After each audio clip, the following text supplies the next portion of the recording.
감사합니다. 주님의 은혜로 우리가 구원받았고, 또 주님의 은혜로 우리가 부르심을 받았고, 또 주님의 은혜로 우리가 하나님 앞으로 나아갈 감격을 얻었습니다. 이 시간에 주의 보혈로 우리를 덮어주시고 우리를 새롭게 하여 주시니 하나님, 우리는 자격 없고 우리는 하나님 앞에 하나님을 기쁘시게 하는 어떠한 선한 것도 없지만 이 시간도 예수 그리스도 그 보혈의 공로만을 의지합니다. 의의 옷을 우리 가운데 입혀주시고 찬송의 옷을 입혀주셔서 마음껏 주님을 예배할 수 있도록 은혜 주십시오. 감사합니다. 예수님의 이름으로 기도했습니다. 아멘. 하나님 앞에 찬양을 나가겠습니다.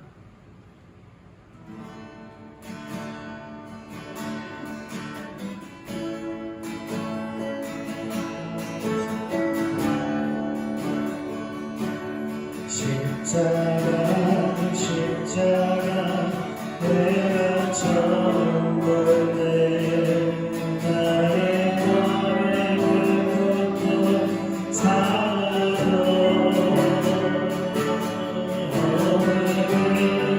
그곳에 내가 예수의 안에 살리라.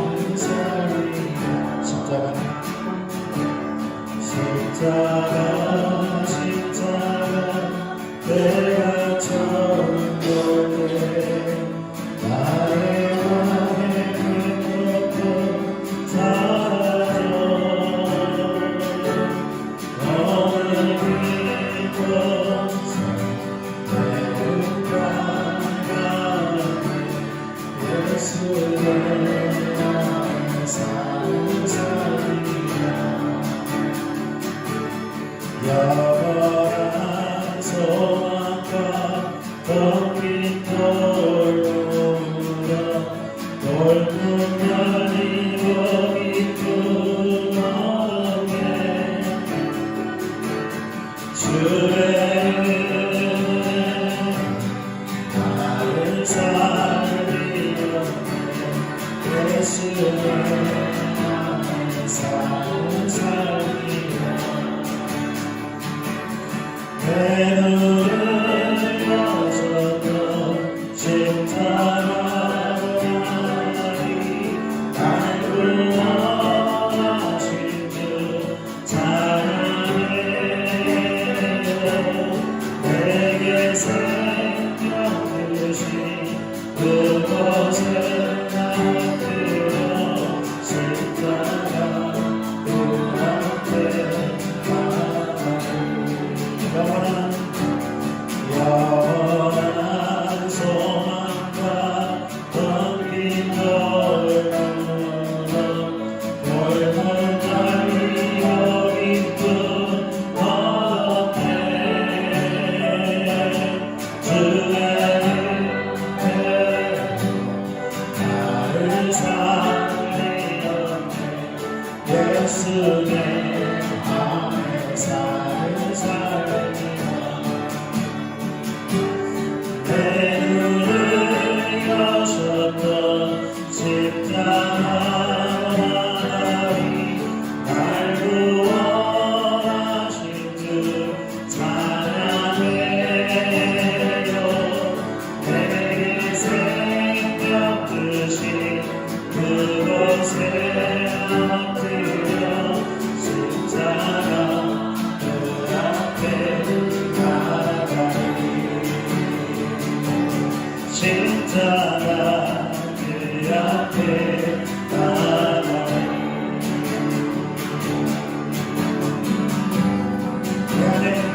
보세처럼 주여 거기 머무네요.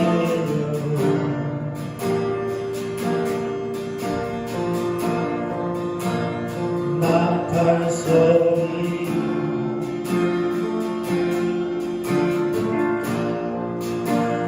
노래와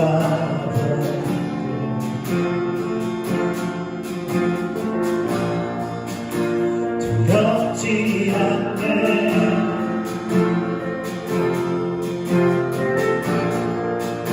두렵지 않네.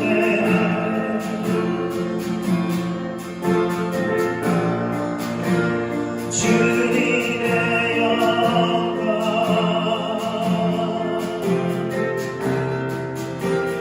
보여주소서.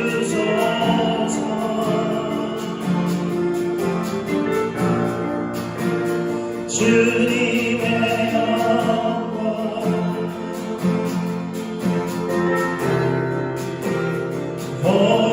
보여주소서.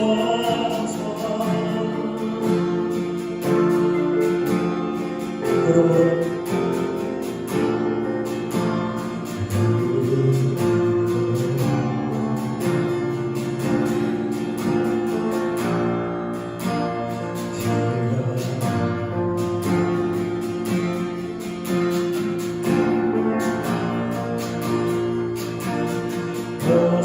보세처럼 주여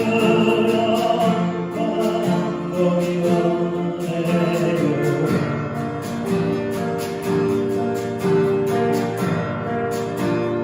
나팔 소리와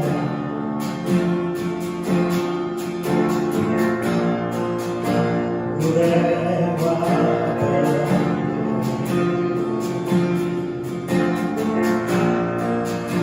두렵지 않네.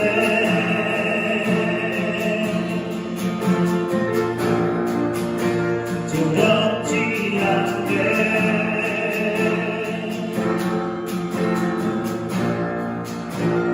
주님의 영광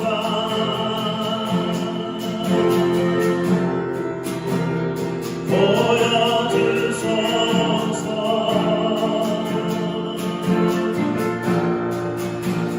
주님의 영광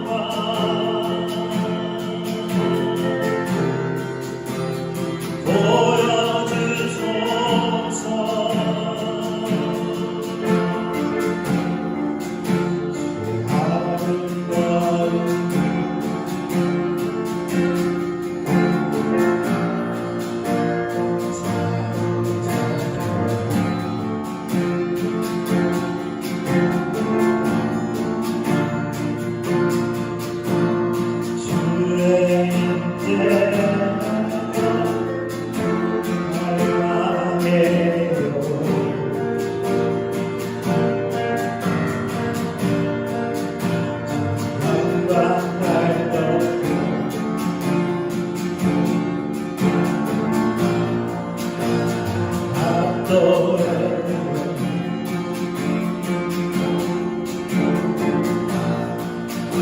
두렵지 않네.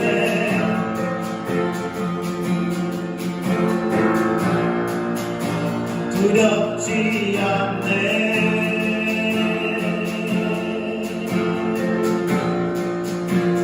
주님의 영광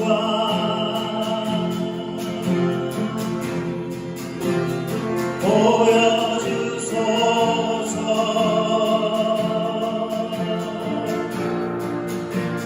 주님의 영광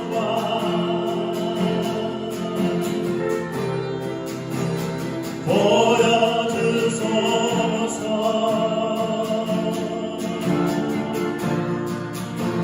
주님의 영광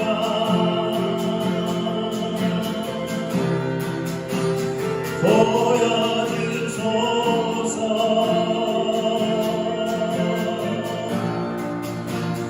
주님의 영광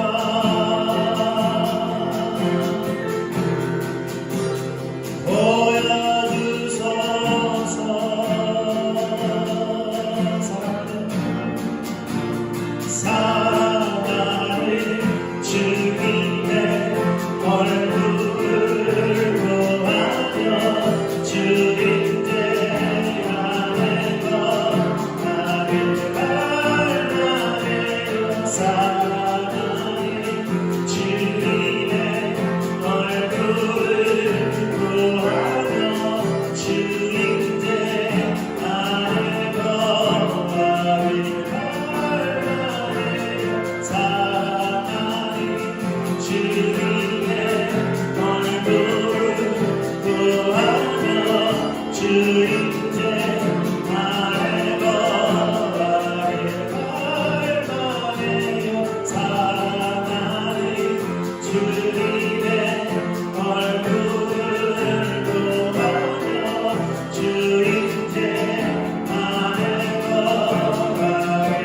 보여주소서.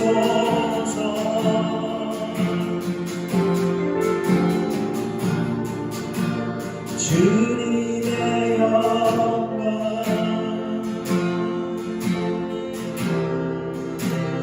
보여주소서.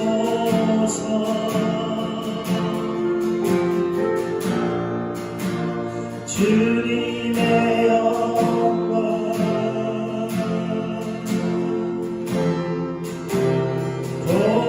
보여주소서.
주만 사랑합니다. 예수 나의 모든 것.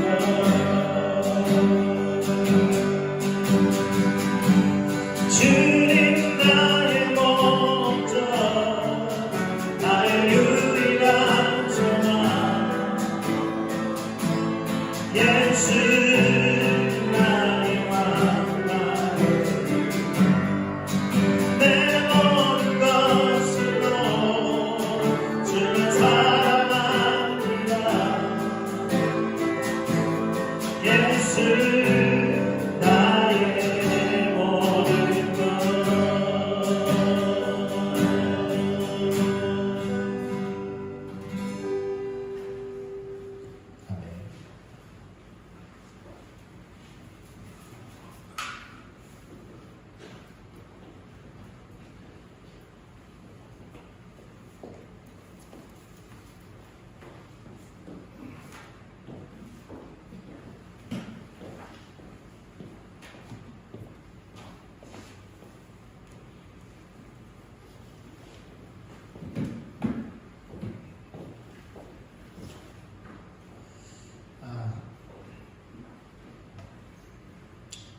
컨퍼런스를 잘 다녀왔고요.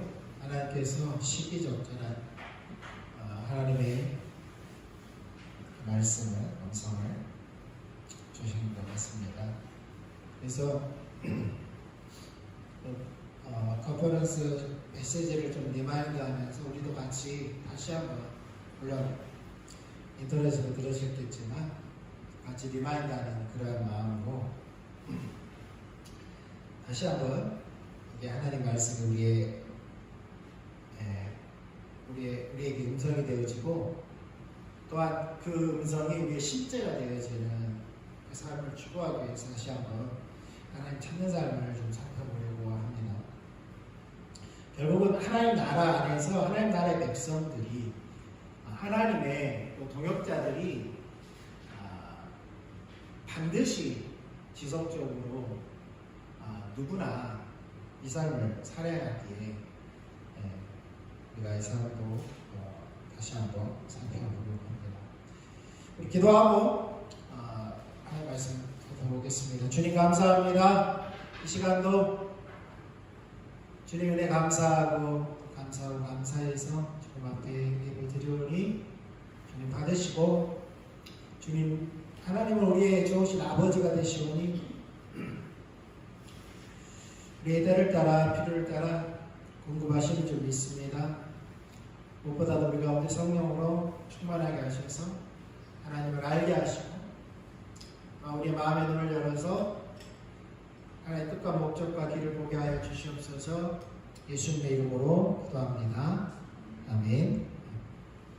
하나님 말씀 보겠습니다. 시편 42편입니다. 시편 42편에서 43편 5절까지입니다.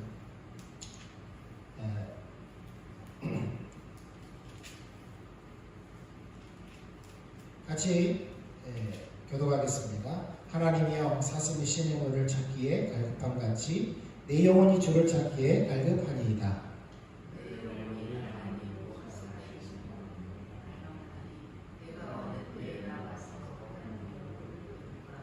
사람들이 종일 내게 하는 말이 내 하나님이 어디 있느냐 하오니 내 눈물이 주야로 내 음식이 되었도다.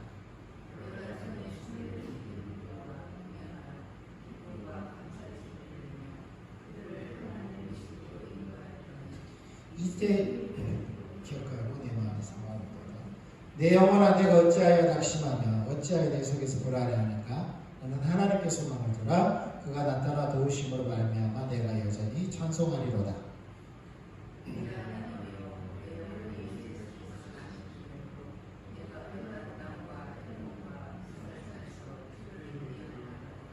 주의 폭포 소리에 깊은 바다가 서로 부르며 주의 모든 파도와 물결이 나를 휩쓸었나이다.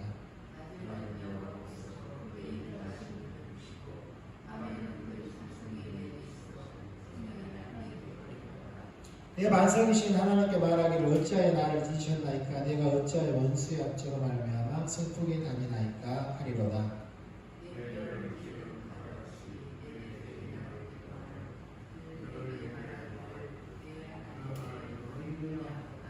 내 영혼아, 내가 어찌하여 낙심하여 어찌하여 내 속에서 불안해하는가? 너는 하나님께 소망을 두라. 나는 그가 나타나 도우심으로 말미암아 내 하나님을 여전히 찬송하리로다.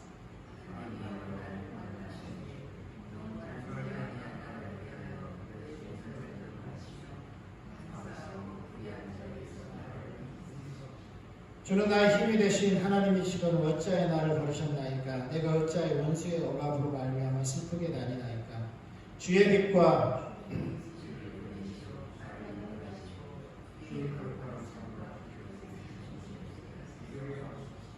그런즉 내가 하나님의 제단에 나아가 나의 큰 기쁨의 하나님께 이르리이다. 하나님이여, 나의 하나님이여, 내가 수금으로 주를 찬양하리이다. 내 영혼아, 내가 어찌하여 낙심하며 어찌하여 내 속에서 불안해하는가? 나는 하나님께 소망을 두라. 그가 나타나 도우심으로 말미암아 내 하나님을 여전히 찬송하리로다. 아멘.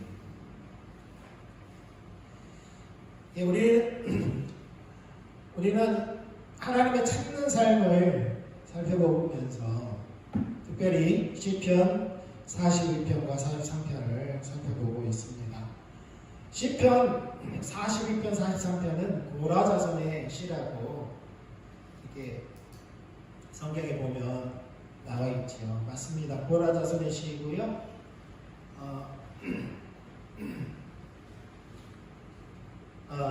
우리가 너무너무 많이 들었던 말씀이고 또 이렇게 찬양으로도 이렇게 가사가 인용될 정도로 그렇게 널리 불려지는 시이죠. 우리는 이 시편을 통하여서 고라 자손이었던 이들이 어떤 상황에 놓여 있었고 그 상황에서 어떻게 이들이 반응했는지를 살펴봄으로써 오늘날 우리가 우리의 상황과 또 우리의 반응들을 이렇게 좀 적용해 보려고 하는 것입니다. 특별히 시편 42편과 43편은 하나의 시입니다. 원래 구약 성경은 히브리어로 되어 있죠. 제목도 붙어 있지 않습니다. 제목도 나중에 붙여진 거죠. 대부분 70인역에서 제목들이 오거나 아니면은 벌백스라고 라틴어 번역본에서 이렇게 요리하거나 그 제목들이 오늘 우리 성경에 나와 있는 겁니다. 그래서 창세기, 출애굽기, 레위기 이런 제목들은 나중에 붙여진 거예요. 그냥 히브리어에서는 첫 글자, 첫 단어 러시아입니다. 그냥 창세기 같은 경우는 누레시트라는 처음에 in the beginning 이런 말이죠. 그 다음에 민수기 같은 경우는 미드바 그래서 광야에서라는 그렇게 시작합니다. 근데 이제 시편 같은 경우는 시다 보니까 어떤 분들은 이제 이것을 연구하다 보니까 그 히브리어 이제 알파벳 있잖아요. 알레벳, 김문, 달렛, 헤바브, 잔 이런 이제 알파벳이 있어요. 히브리어에. 헬라는 알파베타, 감마, 델타 이렇게 나가죠. 근데 히브리어 그런 순으로 이게 시편이 이렇게 편집되었다라고 하는 분들도 있습니다. 어쨌든 간에 이 시편 42편과 43편은 하나의 시입니다. 한 사람이 지은 시. 그리고 그 패턴도 같지요. 특별히 5절과 42장 5절과 11절과 43편 5절은 거의 흡사합니다. 아니, 거의 흡사하다는 우리말에서는 약간의 차이가 있는데 그러니까 번역이 조금 미흡한 것들이 있어요. 그런데 히브리 성경에는 첫 번째와 두 번째와 세 번째는 같아요. 근데 거의 같고 그 다음 첫 번째가 약간 틀려요. 나중에 살펴볼 겁니다. 이런 것들을 보면서 이 시는 분명 한 사람이 지은 시이구나 라는 것을 알 수 있죠. 그래서 시편 42편 1절에서 5절을 보면은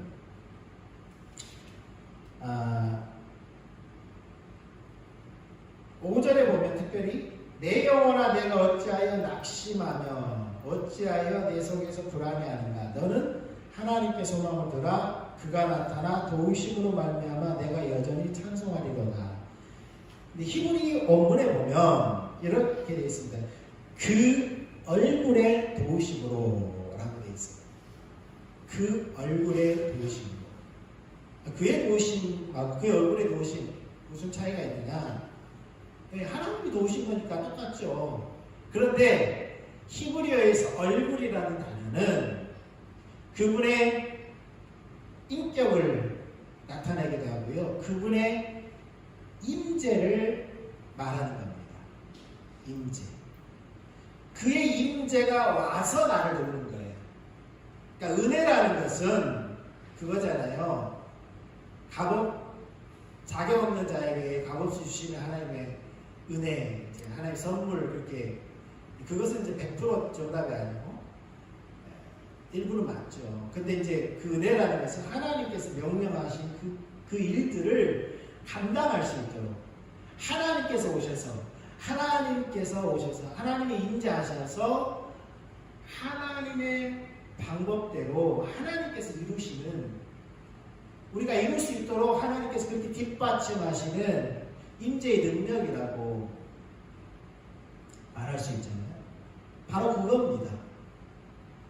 이 시편 기자는 하나님의 얼굴의 도우심으로 내가 예배할 수 있는 것도 결국은 뭐가 가능해요? 은혜로 가능한데, 그 은혜라는 것은 예배할 수 있도록 하나님께서 임재하시고 우리 가운데 운행하셔야 우리가 예배할 수 있는 거예요. 하나님 찾는 것도 마찬가지죠. 예. 어떤 상황에서 하나님 찾아야 되지만 하나님 임재가 함께하면 그 하나님 찾는 것은 훨씬 더 기쁨이고 훨씬 더 그 시간이 기대되고 그렇게 되겠죠. 훨씬 더 하나님 찾는 것이 수월해지겠죠. 그래서 시편 기자는 이렇게 말합니다. 하나님 얼굴의 도우심으로 내가 하나님을 찬양합니다 라고 고백하는 겁니다. 우리가 하나님을 찾는 것, 하나님을 예배하는 것이 같은 거라고 했습니다. 하나님의 얼굴 구하는 것, 하나님을 찾는 것이 같고요. 어떤 사람에게 하나님의 얼굴을 구한다고 했고 어떤 사람에게 하나님을 찾는다라고 했냐면 시편 24편 3절에서 6절에 보면 여호와의 산에 오를 자 누구며 그의 거룩한 곳에 설 자 누구인가. 다시 말해서 성전에 올라가는 노래예요. 시편 24편은 성전으로 올라가는, 성전이 어디 있었어요? 성전이 어디 있었습니까? 다윗 시대에는 성전이 모세 질서대로 지금 기브온 산당에 성전이 있었고요. 성막이.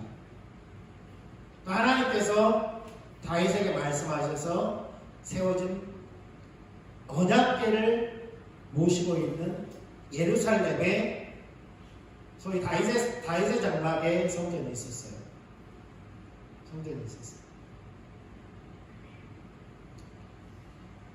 어느 곳으로 올라가든지 간에 하나님의 임재가 있는 곳으로, 그러니까 위치적으로도 위에 있었어요. 그리고 예루살렘을 가려면 올라가야 했어요. 당연히 기브온 산다고 올라가야 해요. 뭐하러? 예배하러. 하나님을 만나러. 그것은 다른 표현으로 뭐라고 했다고요?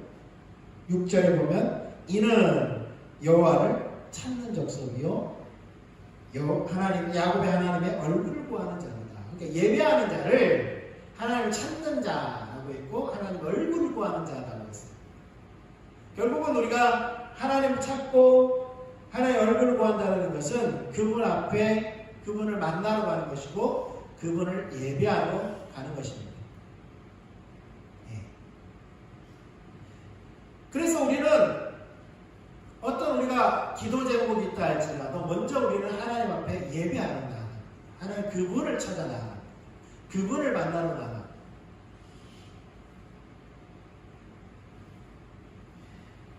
시편 기자는 하나님을 찾는 사람이었습니다. 그런데 시편 42편 고라 자손 중에 하나였던 이 사람은 하나님을 찾을 만한 상황이 아니었던 것 같아요. 상황이 아니었던 것 같습니다. 그럼에도 불구하고 그는 환경과 상관없이 어떤 자신의 처지와 상관없이 하나님을 찾고 있습니다. 하나님을 예배하고 있다는 거예요.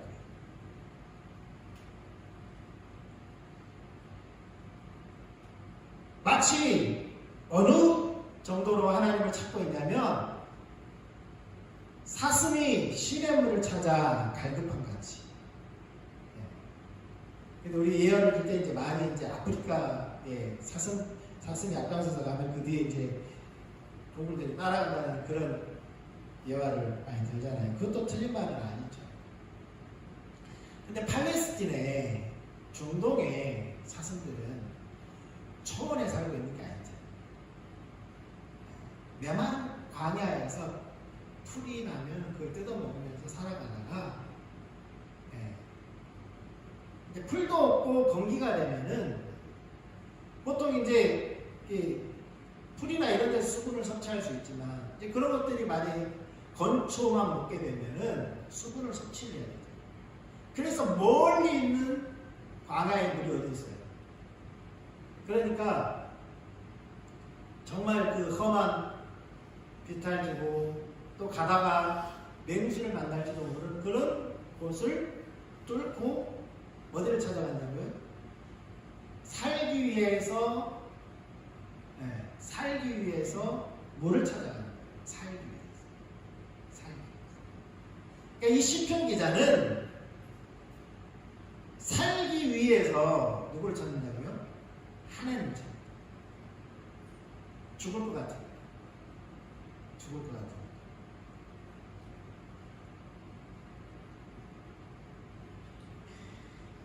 이전에 보면 내 영혼이 하나님과 살아계신 하나님을 갈망하니, 앞에 갈급하다, 갈망한다는 말이 마치 물을 빨리 먹지 않으면 죽을 것 같아서 막 헐떡거리면서 가다가 죽거나 뭐예요? 못 먹어서 죽거나 똑같은 거죠. 그러니까 다른 거죠.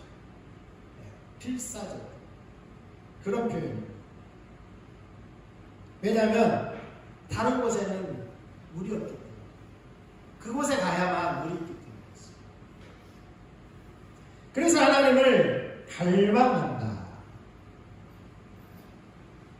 그리고 그 다음 문장에 보면 내가 어느 때에 나아가서 하나님의 얼굴을 배울까. 그러니까 결국은 뭐냐면 그 시편 기자가 원하는 그 물은, 생명은 뭐예요? 하나님의 얼굴을 보는 것. 하나님의 얼굴. 하나님의 임재가 있는 그곳에 이르는 것입니다. 하나님의 임재가 있는 곳에서 하나님을 예배하고 싶은 거예요. 하나님의 임재가 있는 곳에서.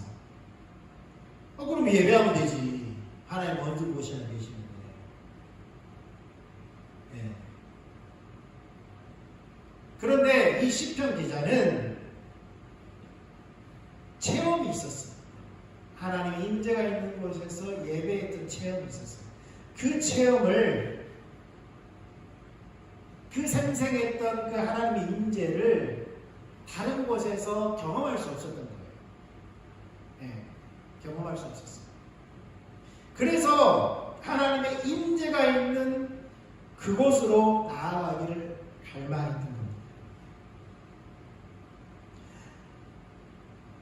그러니까 사람들은 이렇게 말합니다. 사람들이 종일 성전에 보면 내게 하는 말이 내 하나님이 어디 있느냐 하오니 내 눈물이 주야로 내 음식이 되었도다.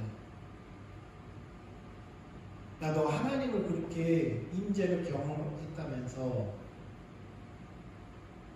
근데 지금의 자신의 모습은 그러지 못한 것에 대해서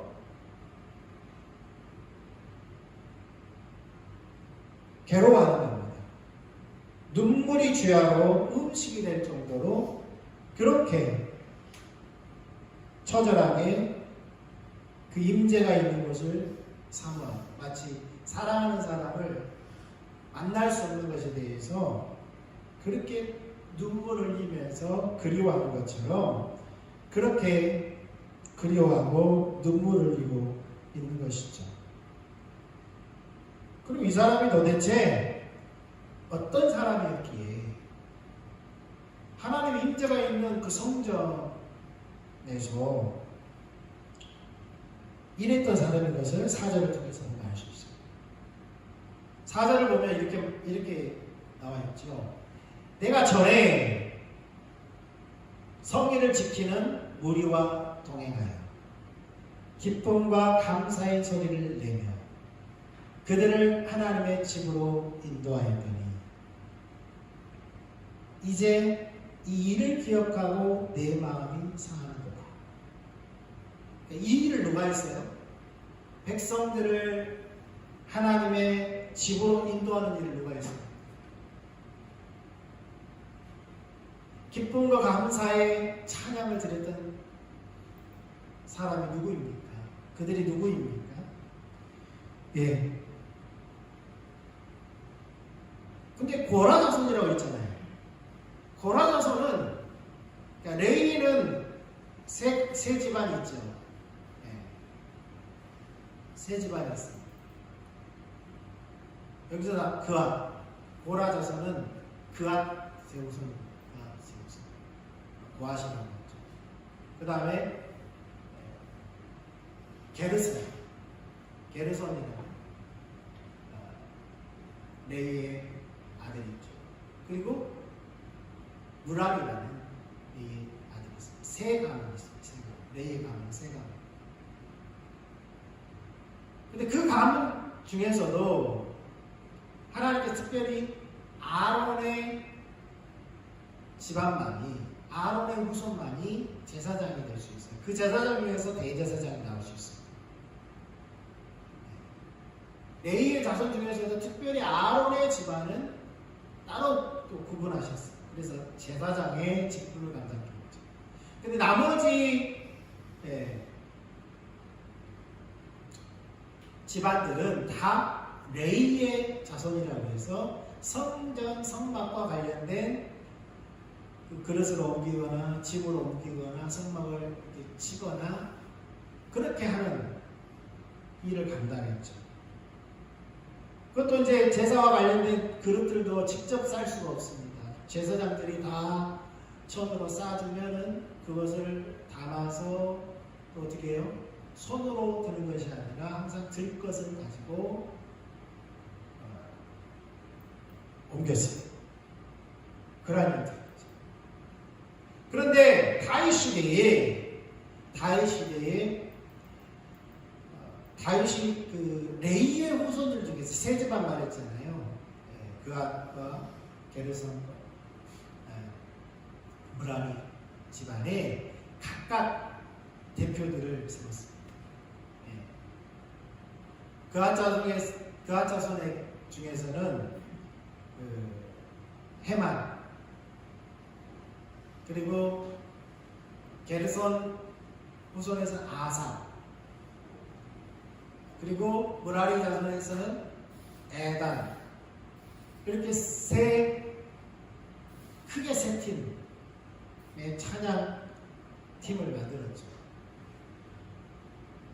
그리고 다윗의 장막에서 365일 24시간 로테이션으로 하나님을 예배하는 그 일을 이들에게 맡겼어요.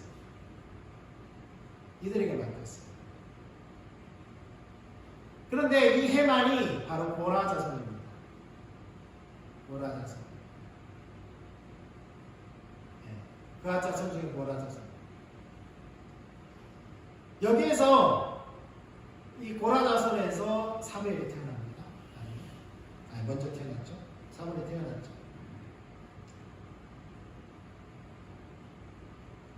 이 고라 자손이라는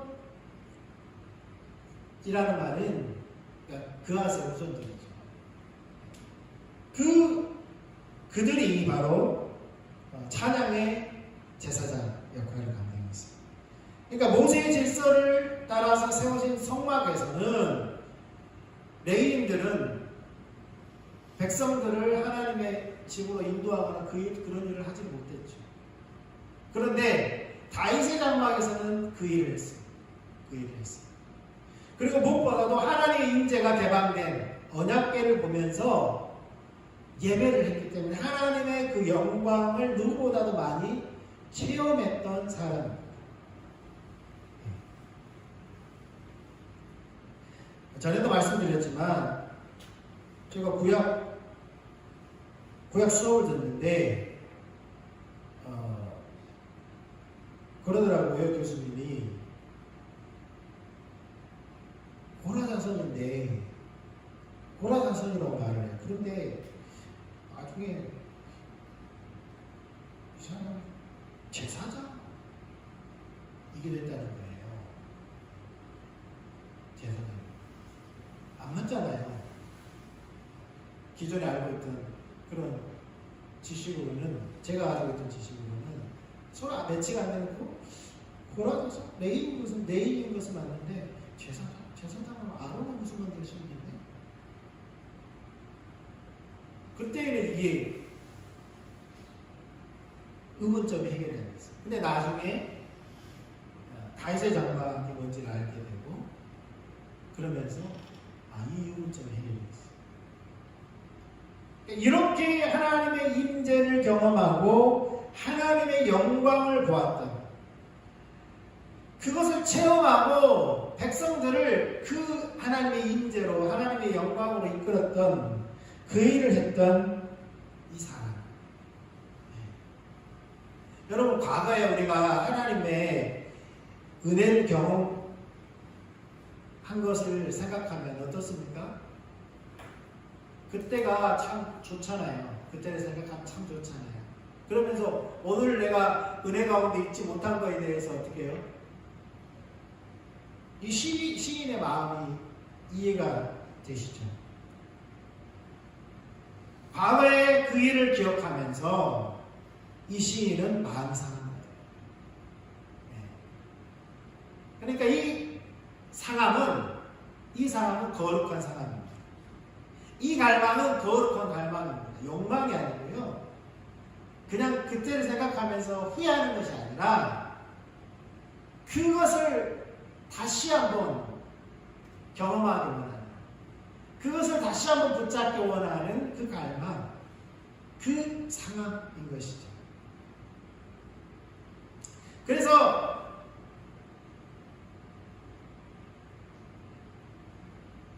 이렇게 말씀하고 있죠. 43장 4절에도 이렇게 말을 하고 있습니다.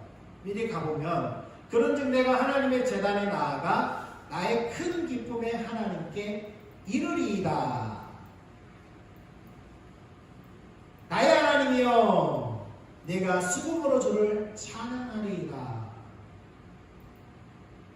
라고 말을 하는 거죠. 내가 반드시 그렇게 하기를 원한다.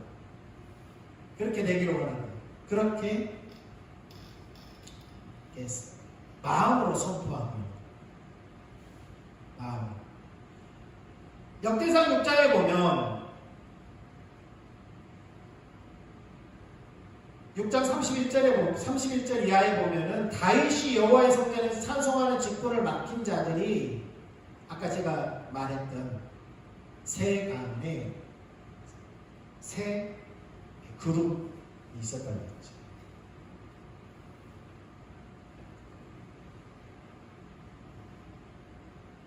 그래서 헤만은 사무엘의 후손이기도 하고요.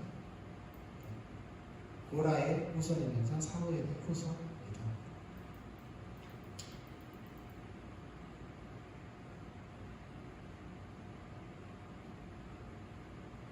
사무엘하 21장 1절에 보면 다윗이 3년 동안 비가 오질 않아요. 3년 동안. 이스라엘에 3년 동안 비가 오지 않을 때에 다윗이 어떻게 행동하냐면 21장 1절에 보면 다윗이 여호와 앞에 간구하네. 하나님께 간구했어.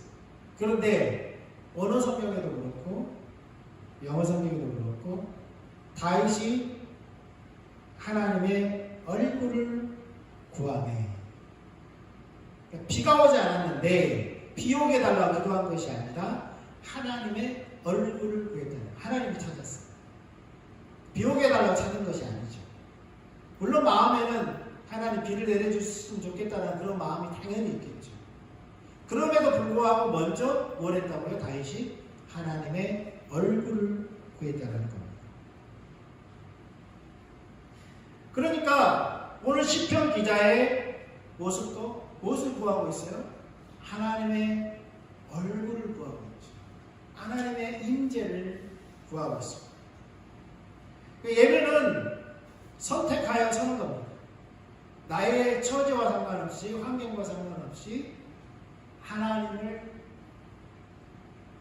구하여 그분을 구하여 그분을 찾아 나아가는 것이죠.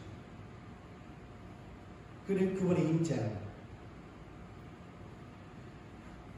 그러니까 우리는 어떤 상황과 상관없이 하나님의 찬양받게 합당하신 분이 그렇기 때문에 우리는 하나님을 찾아야 합니다. 하나님을 예배해야 합니다. 그분이 예배받게 합당하십니다. 두 번째로 우리가 42편 6절에서 11절을 통해서 알 수 있는 것은 우리가 왜 하나님을 찾아야 하냐면 그분이 우리의 생명이기 때문에 아까 말했잖아요. 사슴이 다른 곳에서 수분을 섭취할 수가 없어요. 이제 건기에 다른 곳에서 수분을 섭취할 수 없기 때문에 물을 마셔야 합니다. 물을 마셔야 합니다.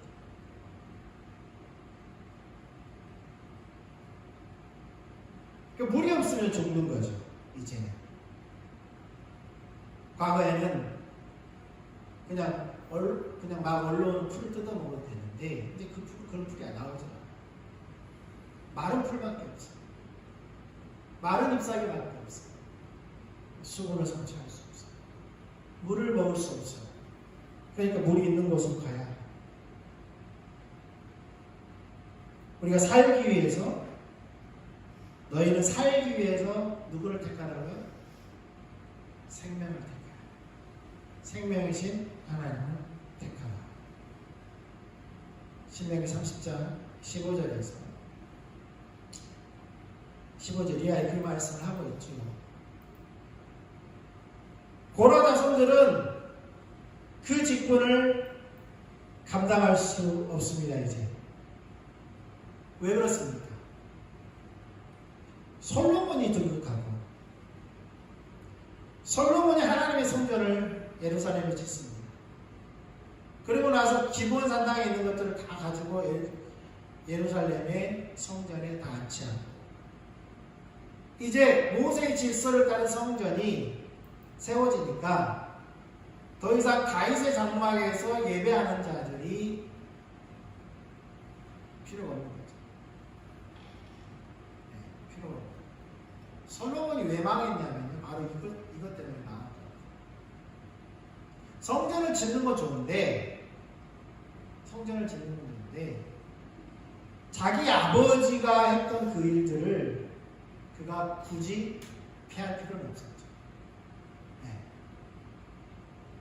그것이 하나님으로부터 온 것이라면 계속 유지했어야 하는 거죠. 그런데 솔로몬은 그 찬양의 제사장 직분을 감당했던 사람들을 다 이제 자기가 거주할 곳으로 보냅니다. 여러분 하루 24시간 365일 하려면 예루살렘에 거주하면서 그들이 계속 로테이션을 통합니다. 근데 이제 그 일이 필요 없고 이제 자기 당번 때만 오면 돼요. 자기 당번 때만. 네. 그렇기 때문에 그 사람들이 다 필요 없습니다. 자기 곳으로 돌아갑니다. 역대상 6절에 보면 솔로몬이 예루살렘에서 여호와의 성전을 세울 때까지 그들이 회막 앞에서 찬송한 일을 행하되 그 계열대로 직무를 행하였더라. 네. 성전이 완공되기까지. 역대상 6장 57절에서 81절을 보면은요, 57절에서 70절을 보면은 아까 말했잖아요. 그앗 자손들이었다고. 그앗 자손들. 이 그앗 자손들 중에서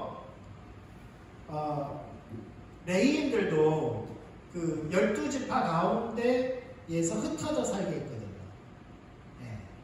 12지파 가운데 흩어져 살게 했어요. 12지파들이 이 레위인들을 먹여 살렸어요. 왜냐하면 레위인들 따로 분깃을 안 받았기 때문에. 그래서 흩어져 살았어요. 모여있으면 한 지파가 다 먹여 살려야 되잖아요. 이거 흩어져 살았어요. 그런데 이 그앗 자손 중에서 일부가 어디로 흩어지냐면 에브라임과 므낫세 지파로 흩어집니다. 그앗 자손. 그런데 지도를 통해서 보면 알 수 있지만, 지도 한번 보여주세요.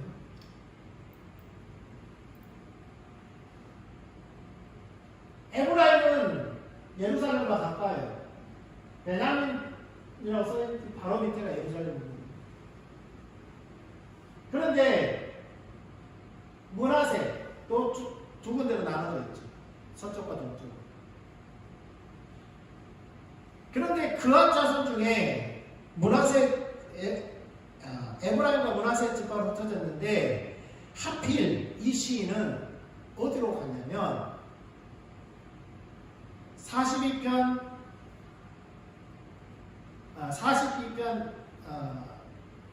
6절에 보면 어디라고 그러죠? 내가 요단 땅과 헬몬과 미살산에서 주를 기억하라. 여기 보면 많이 들어본 이름이 나오죠. 산 이름. 헬몬산. 헬몬산이 어디냐면 저 므낫세 갈릴리 위쪽 있죠. 갈릴리 위쪽. 거기에 있어요. 하필 가장 먼 곳으로 가요. 가장 먼 곳. 천리마일이 떨어지는 기분이죠. 그리고 자기 당번이 돼야 갈 수 있어요. 레인이. 자기 당번이 돼야. 그리고 1년에 3차례씩 갈 수 있고요. 3차례 무조건 가야 돼요. 자기 당번일 때 가요. 그러니까 이런 현실을 보니까 자기가 낙심이 되는 겁니다. 이런 현실을 보니까. 그런데 시인은 그런 현실에 안주하지 않습니다. 그런 상황에 안주하지 않아요. 어떻게 합니까? 그는 약속을 붙들고 나갑니다. 하나님께 뭐라고 했어요? 너희는 너와 네 자손이 살기에 누구를 택하라고 했어요? 생명을 택하라고 했는데 그분이 누구예요? 하나님이 너희의 생명이십니다. 하나님이 생명이시라는 것을 붙들고 나가는 겁니다. 내가 오늘 하늘과 땅을 불러 너희에게 증거를 삼노라. 내가 분명히 약속하노라. 내가 생명과 사망과 복과 저주를 내 앞에 두었으니 너와 네 자손이 살기 위하여 생명을 택하라. 그래서 9절과 10절을 보면 9절과 10절을 한번 보십시오. 9절과 10절. 내 반석이신 하나님께 말하기를 어찌하여 나를 지으셨나이까? 내가 어찌하여 원수의 압제로 말미암아 심부르게 다니나이까 하리로다. 내 뼈를 찌르는 칼같이 내 대적이 나를 비방하거늘 늘 내게 말하기를 내 하나님이 어디 있느냐 하도다. 원수들은 자꾸만 이렇게 말하는데 시인은 8절을 붙들어요. 8절을 해서 낮에는 하나님께서 그의 인자하심을 베푸시고 밤에는 그의 찬송이 내게 있어 생명의 하나님께 기도하리이다. 그러니까 누가 생명이라는 거예요? 하나님의 생명. 신명기 30장 19절 말씀을 붙들고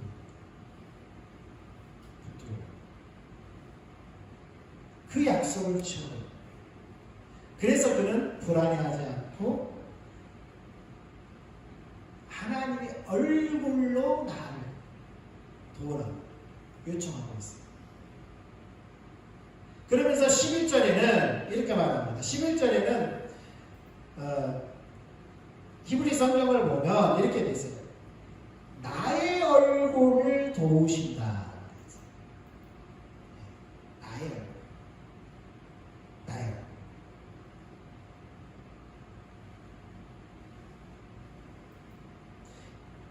여기 보면 파나이라는 히브리어가 있어요. 파나이. 나이 그러면 아도나이 그러잖아요. 아도나이 그러면 나의 하나님이라는 뜻이에요.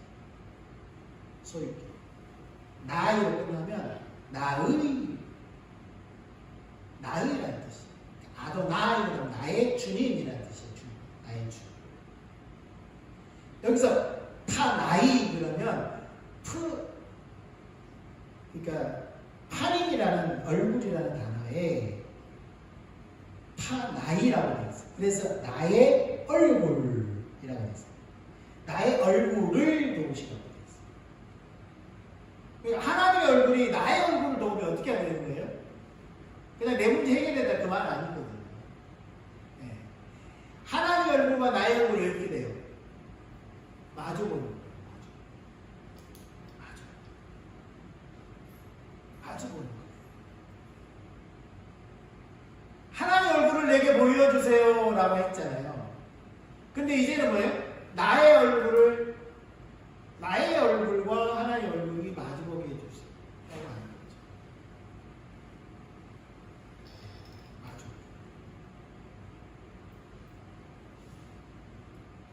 우리는 하나님을 찾아 나아가야 합니다. 우리의 처지와 환경과 상관없이. 또한 우리는 생명이신 하나님이시기 때문에 그분이 우리의 생명이기 때문에 우리 그분을 찾아야 합니다. 2023년도에 그렇게 우리가 주님을 찾고 하나님의 얼굴을 구하여 나아가고 고라 자손이었던 시편 41편의 시인이 하나님을 경험한 것처럼 우리도 경험할 수 있도록 주님의 이름으로 축원합니다. 43편은 다음 주에 나누겠습니다. 기도하고 마치겠습니다.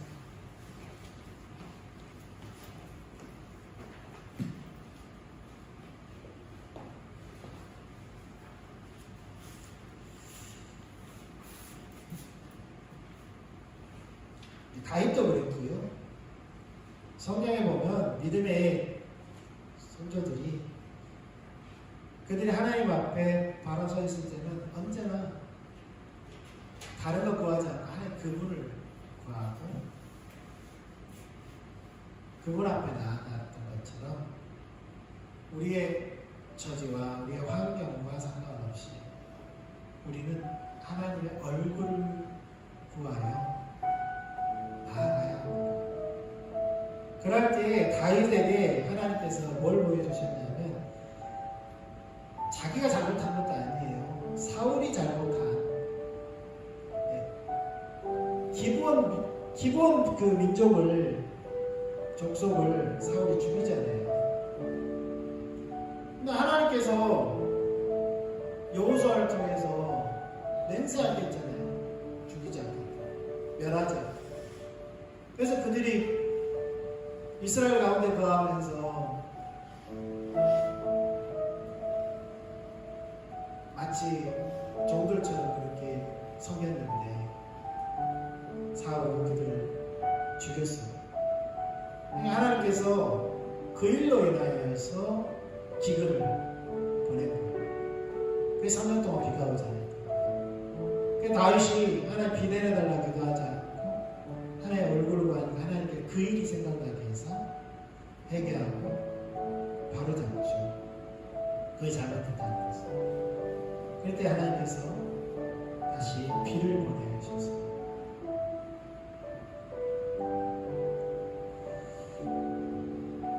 시편 기자는 다른 기도 제목도 아니고 하나님의 임재가 있는 곳을 사모했어.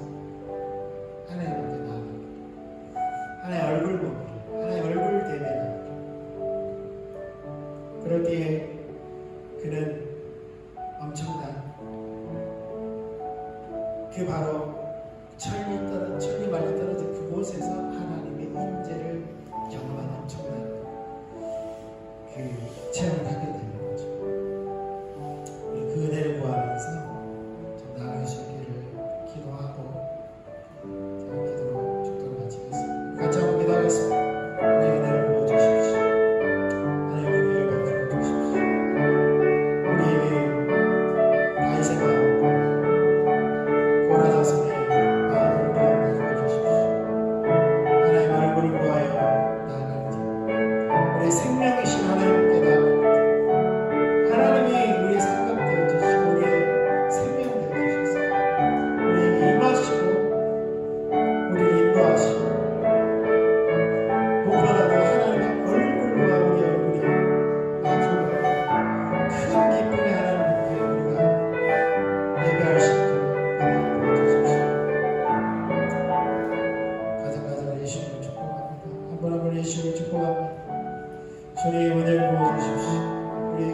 알려주시고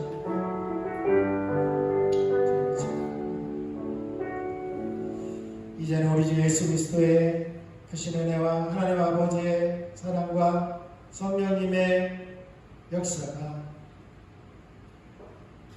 시편 41편의 시인과 같은 그 삶을 추구하는 우리 모두에게, 모든 가정에, 이 나라의 민족 가운데, 주의 이름을 거룩한 모든 교회 가운데, 열방 가운데 함께 계시기를 예수님의 이름으로 축원합니다. 아멘.